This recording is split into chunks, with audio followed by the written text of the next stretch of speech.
Hey, this is Steven Platinum, your friend in wrestling with Platinum versus NXT. This is from July 20th, 2021. What can I say overall? Fantastic show, but the damage done most definitely to Karrion Kross, and anyone who wants to pretend that what happened on Monday Night Raw does not hurt them, it absolutely does, because it made what should have been a kind of a cool ending of the show feel really flat and lackluster. The only two knocks on the show would be that and what happened in the women's title match. Very scary stuff, but apparently everybody's okay now. But at the time, it definitely was scary. We open up with a video package. We're for the Capitol Wrestling Center. We're joined at ringside by Wade Barrett and Beth Phoenix. We go out to the ring. Here comes Samoa Joe. He's dressed to fight. He says, "TikTok, guess who's come to smash your clock?"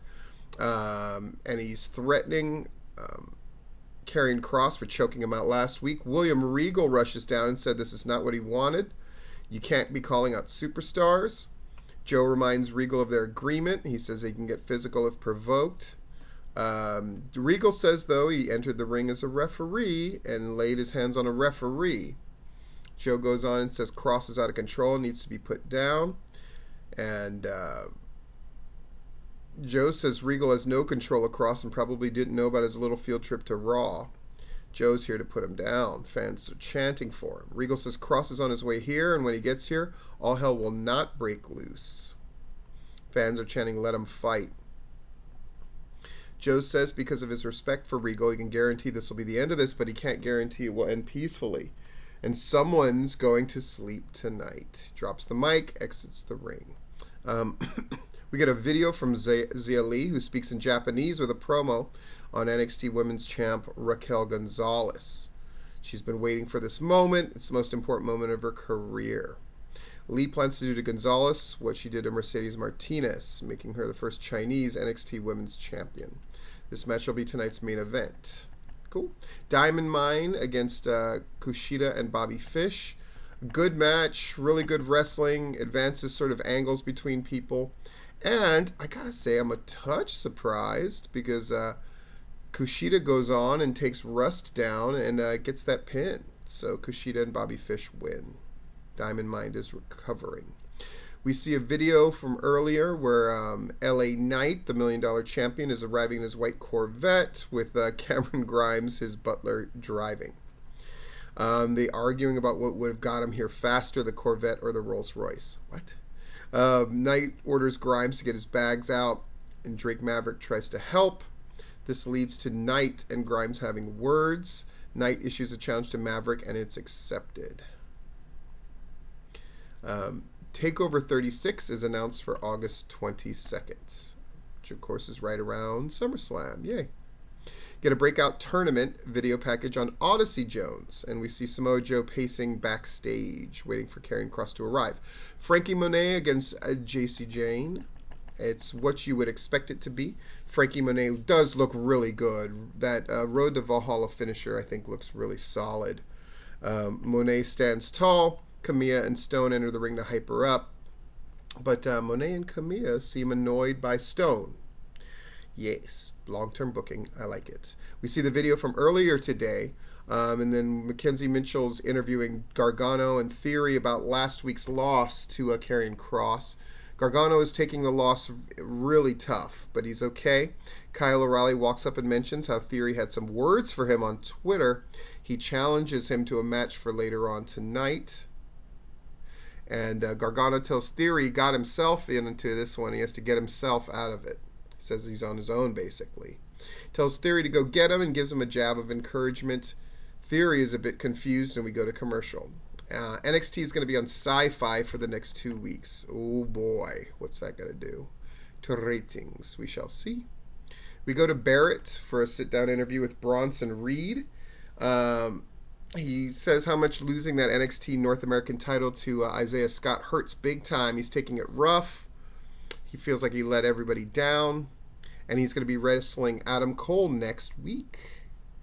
Barrett asks why, and Reed says, why not fight the best? And so it goes. So we're setting up next week. I like it.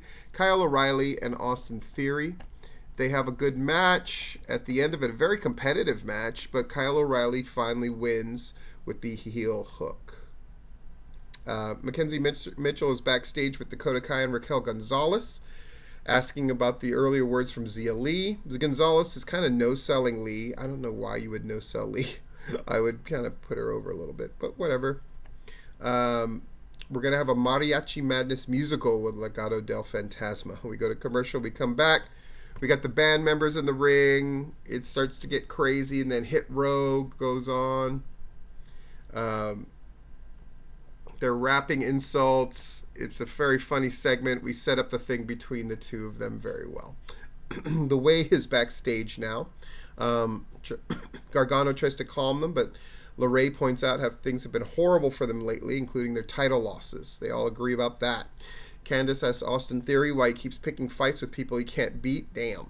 Indy Hartwell tells Candice to start being so hard on them. She clearly wants to kiss Dexter Loomis.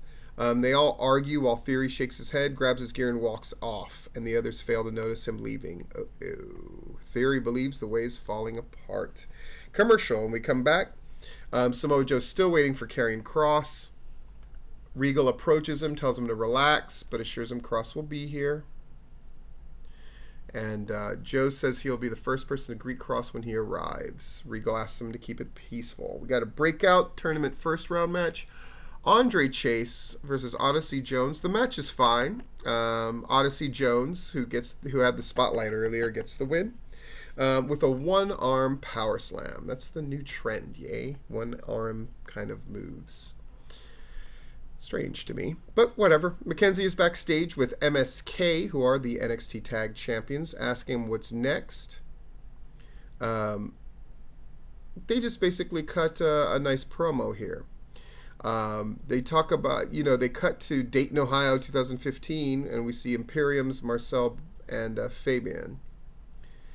Then they go on knocking the tag division and all this kind of stuff. They back from the break, and Pete Dunne and Orny Lorcan are backstage. They talk about Timothy Thatcher and Tommaso Ciampa stepping to them last week. So basically they're down for a scrap against Thatcher and Ciampa. I'm all for that. $1 Million champion LA Knight against Drake Maverick. And the long and short of it is Knight obsessing about Grimes holding the title belt in the air, and Drake rolls him up and gets the win. A bit of a surprise. So Drake Maverick wins.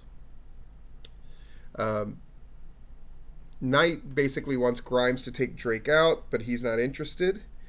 He goes to leave, but Knight brings him back in. Knight reminds Grimes that how he said he's a man of his word. So Knight holds Drake up so Grimes can punch him in the mouth. Grimes hesitates, but finally drops Drake. Sad. Dakota Kai and Raquel Gonzalez are backstage getting ready for the main event. The announcers show a video package that leads to the match. Back from the break, Black Car arrives.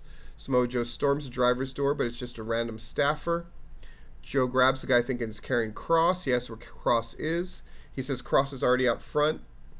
Apparently Kross had the guy drop him off there. Joe storms off. They go over next week's show. Josh Briggs versus Carmelo Hayes is the breakout tournament match for next week. And now we have Zia Lee versus Raquel Gonzalez. It is a really good match. It's what we really want. Oh boy. Gonzalez powers up and drives Lee to the mat, and that corkscrew Vader bomb looks really great. Yells for Lee to get back up now. The referee checks on her.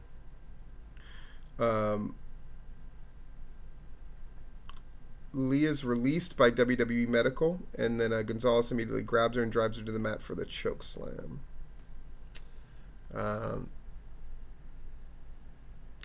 It's really awkward. And then Samoa Joe comes marching down the ramp. Joe runs out of the ring, rushes to the back. Kross asks Joe if he still feels like he's in control. Regal is laid out on the pavement from an attack that apparently happened before Kross appeared on the screen. Kross gets into his car and drives away as Joe runs up yelling at him. NXT goes off the air with Joe seething as Regal is still down on the concrete. And there it is.